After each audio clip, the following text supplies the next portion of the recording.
রূপে শ্রী শ্রী মা শারদা। পুরাণে আছে যখনই ভগবান পুরুষ হয়ে আসে তার শক্তি ও স্ত্রী রূপ ধরে পৃথিবীতে আসে, তবে আলাদা নয়।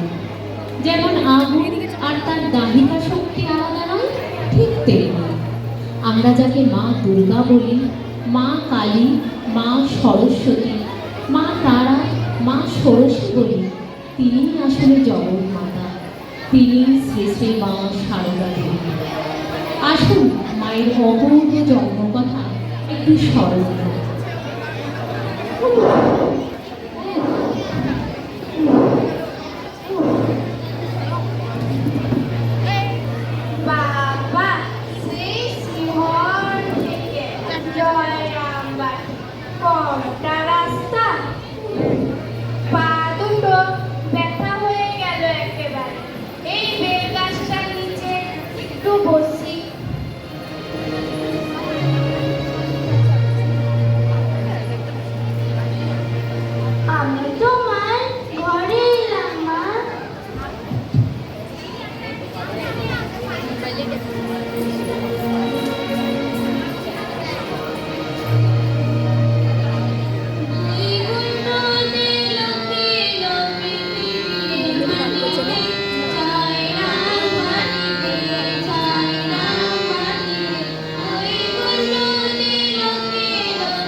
পিতামাতার দরিদ্র সংসারে তার বিবাহ হয়।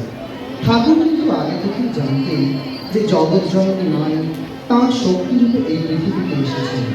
তাই তো তিনি মাকে ঠাকুরের সঙ্গে কুটো বাঁধা বলেছিলেন।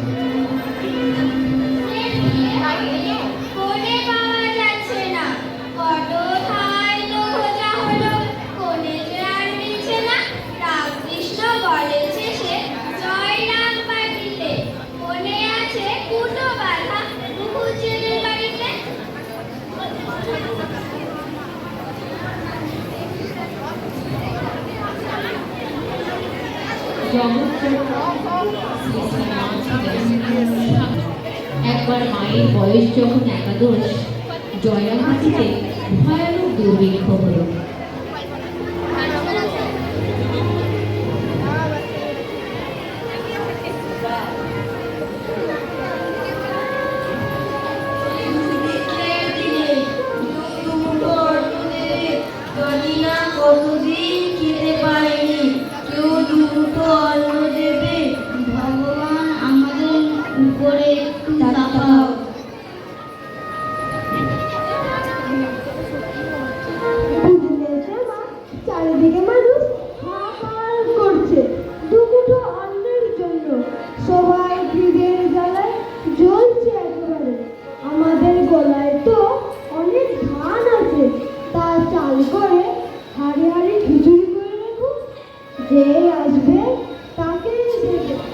আমাদের বাড়ির সবাই তাই খাবে।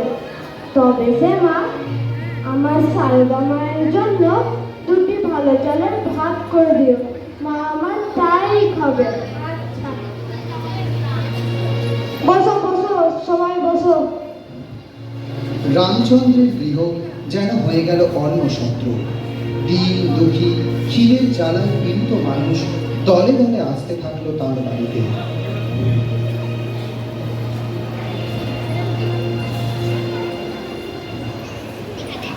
খাও বাবা খাও, পেট ভরে খাও।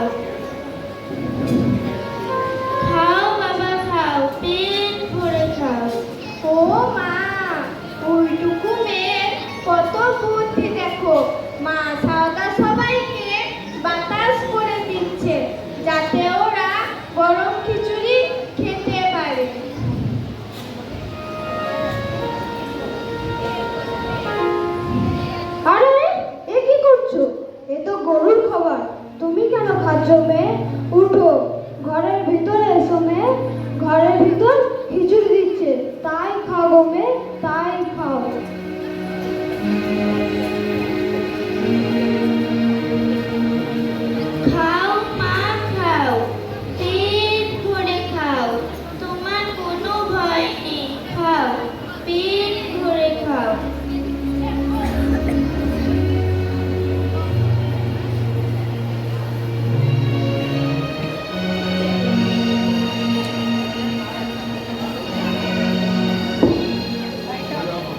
দাদা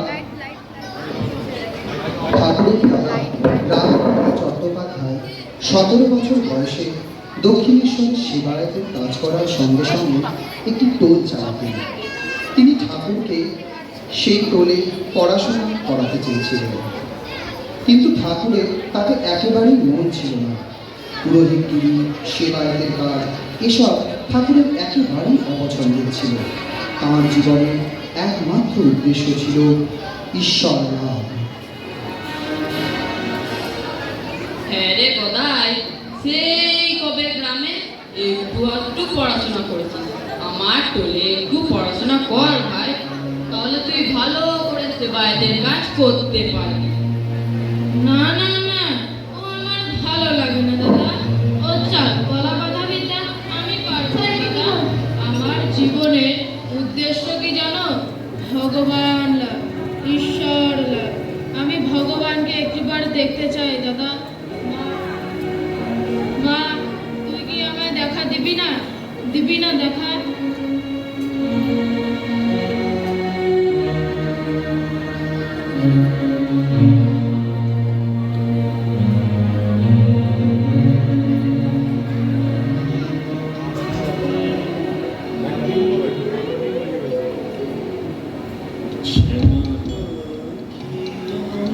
আমার কালো রে শ্যামা কি আমার কালো, কে বলে কালি কালো, আমার তো বলে না কালো রে। কালো রূপে দিগম্বরী, কালো রূপে দিগম্বরী, হৃদি পদ্ম করে মোরালো রে শ্যামা আমার কালো।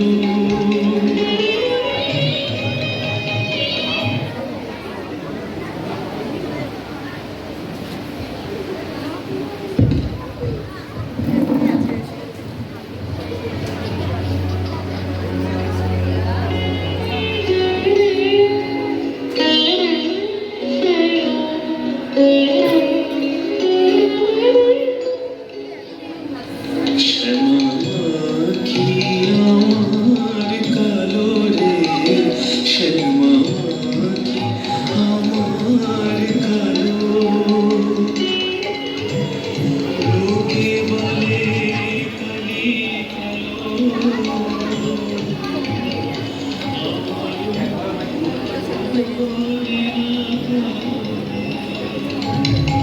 কালো রূপে দিগম্বরী, কালো রূপে দিগম্বরী, হৃদি পদ্ম করে মোরালো রে শ্যামা কি আমার কালো।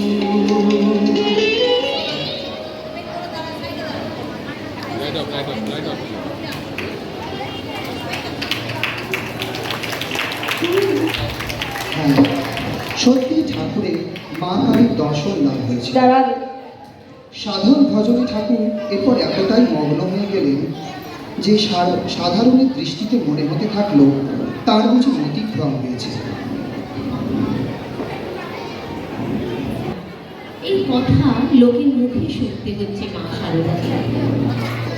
মন উতরল মায়ের। মা ছুটলেন। জ্বরের জন্য পথ চলার কষ্টে মায়ের মনে কোনো দুঃখ ছিল না, কেবল দুঃখ হচ্ছিল এই ভেবে যে যার জন্য আসা দক্ষিণেশ্বরে শ্রীরামকৃষ্ণের কাছে যাওয়া, তাকে দেখা, কাছ থেকে তার সেবা করা, তা বুঝি আর হলো না। জ্বরে যে আর পথ চলতে পারি না, ভাবলাম দক্ষিণেশ্বর যাব, ঠাকুরকে দর্শন করব, তার সেবা করব, কিন্তু পথে জ্বর আসায় আমার ভাগ্যে বুঝি সেসব আর হলো না।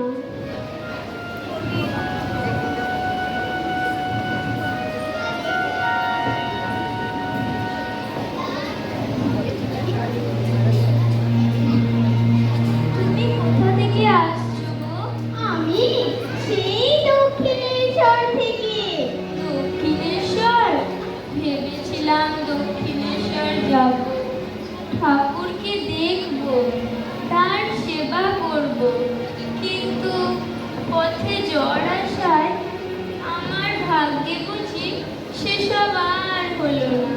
সে কি, তুমি দক্ষিণেশ্বরে যাবে বইকি? ভালো হয়ে সেখানে যাবে, তাকে দেখবে, তার সেবা যত্ন করবে। তোমার জন্যই তো তাকে সেখানে আটকে রেখেছি গো। বটে, তুমি আমাদের কি হও গো? আমি তোমার বোন হই গো। বটে, তাই তুমি এসেছো?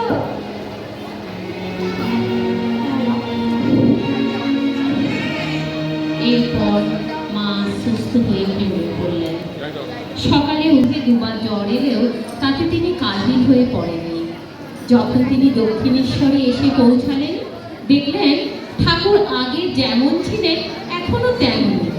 দেবতা দেবতাই আছেন।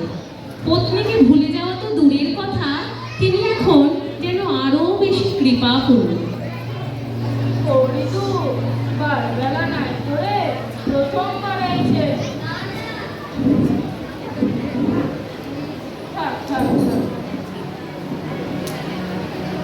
তুমি এসেছো, তা বেশ করেছো। করে চলে আসিস রে, মা দুধ পেতে দে।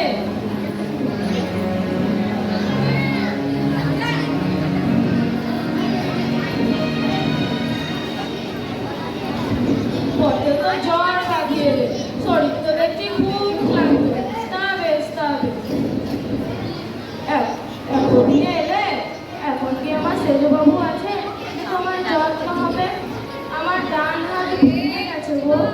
তা আমি বলি কি, আমি তাহলে নহবতে চলে যাই ওদের সাথে। না না, ওখানে যাবে কি?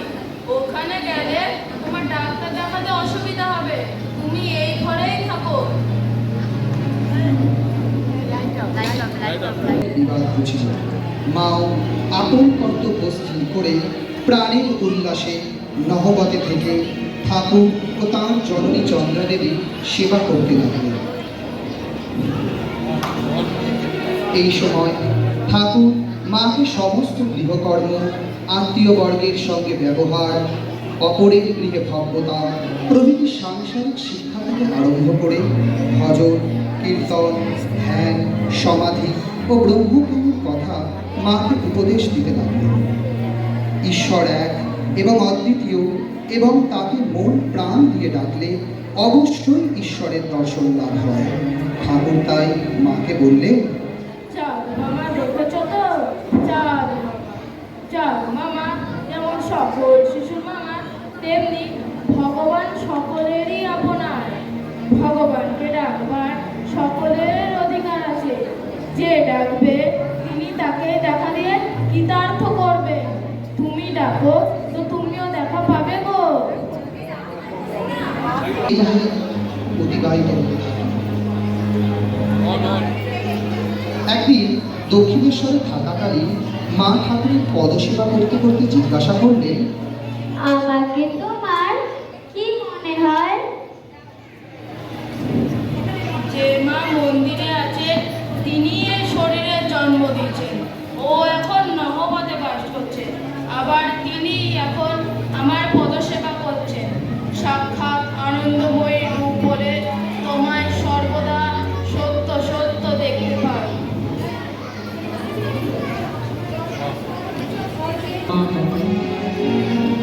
ঠাকুর মাকে লীলা প্রদর্শনের জন্য এবং নিজ শক্তি বিষয়ে অবহিত করার জন্য, অর্থাৎ তিনি যে জগতের মা এবং ঠাকুরের পরে তাকেই নিতে হবে বিশ্ব সংসারের ভার, তার জন্য প্রয়োজন হয়ে পড়ল ষোড়শী পূজা।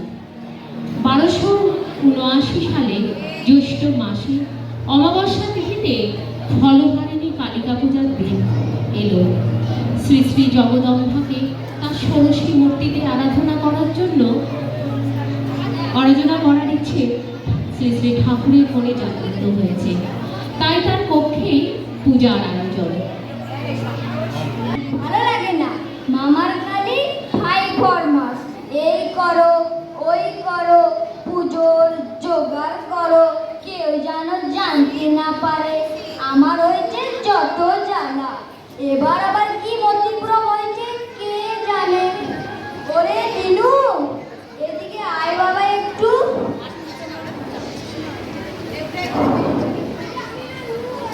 আমি একটু জোগাড় করে দিয়েছি, তুই আর একটু করে দে।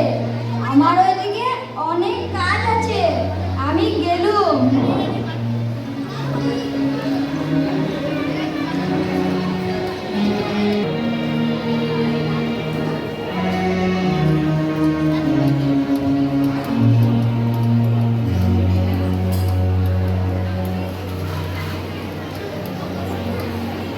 ষোড়শী পূজার আয়োজনে বেদিতে আসিনা মা, ঠাকুর সামনে বসে মন্ত্রপুত কলসের জল দিয়ে মাকে অভিষেক করলেন ঠাকুর। হাত জোর করে পাঠ করলেন, হে বালে, হে সর্বশক্তি অধীশ্বরী মা ত্রিপুর সুন্দরী, সিদ্ধিদ্বার উন্মুক্ত করো। ইহার শরীর মনকে পবিত্র করিয়া ইহাতে আবির্ভূতা হইয়া সর্বকল্যাণ সাধন করো। ॐ देव्यै महादेव्यै शिवायै सततं नमः। नमः प्रकृत्यै भद्रायै नियतः प्रणतः स्मतां। रौद्रायै नमनित्यायै गौर्यै धात्र्यै नमो नमः। योत्नायै चेन्द्ररूपिण्यै सुखायै सततं नमः। कल्याणै प्रणतावृत्यै सिद्ध्यै गुरुवो नमो नमः। नैनित्यै भुवृतां लक्ष्मै क्षणमाण्यै ते नमो नमः। दुर्गायै दुर्गपालायै सारायै सर्वकारिण्यै खाद्यै तथैव कृष्णायै धूम्रायै सततं नमः। अतिसौम्यातिरौद्रायै नतास्तस्यै नमो नमः। नमो जगत्प्रतिष्ठायै देव्यै कृत्यै नमो नमः। या देवी सर्वभूतेषु विष्णुमायेति शब्दता नमस्तस्यै नमस्तस्यै नमस्तस्यै नमो नमः। या देवी सर्वभूतेषु चेतनित्यभिधीयते नमस्तस्यै नमस्तस्यै नमस्तस्यै नमो नमः। या देवी सर्वभूतेषु बुद्धिरूपेण संस्थिता नमस्तस्यै नमस्तस्यै नमस्तस्यै नमो नमः। या देवी सर्वभूतेषु निद्रारूपेण संस्थिता नमस्तस्यै नमस्तस्यै नमस्तस्यै नमो नमः। या देवी सर्वभूतेषु क्षुधारूपेण संस्थिता नमस्तस्यै नमस्तस्यै नमस्तस्यै नमो नमः। या देवी सर्वभूतेषु छायारूपेण संस्थिता नमस्तस्यै नमस्तस्यै नमस्तस्यै नमो नमः। या देवी सर्वभूतेषु शक्तिरूपेण संस्थिता नमस्तस्यै नमस्तस्यै नमस्तस्यै नमो नमः। या देवी सर्वभूतेषु तृष्णारूपेण संस्थिता नमस्तस्यै नमस्तस्यै नमस्तस्यै नमो नमः। या देवी सर्वभूतेषु शान्तिरूपेण संस्थिता नमस्तस्यै नमस्तस्यै नमस्तस्यै नमो नमः। या देवी सर्वभूतेषु जातिरूपेण संस्थिता नमस्तस्यै नमस्तस्यै नमस्तस्यै नमो नमः। या देवी सर्वभूतेषु लज्जारूपेण संस्थिता नमस्तस्यै नमस्तस्यै नमस्तस्यै नमो नमः। या देवी सर्वभूतेषु शान्तिरूपेण संस्थिता नमस्तस्यै नमस्तस्यै नमस्तस्यै नमो नमः। या देवी सर्वभूतेषु श्रद्धारूपेण संस्थिता नमस्तस्यै नमस्तस्यै नमस्तस्यै नमो नमः। या देवी सर्वभूतेषु नमस्तस्यै नमस्तस्यै नमस्तस्यै नमो नमः। या देवी सर्वभूतेषु लक्ष्मीरूपेण संस्थिता नमस्तस्यै नमस्तस्यै नमस्तस्यै नमो नमः। या देवी सर्वभूतेषु वृत्तिरूपेण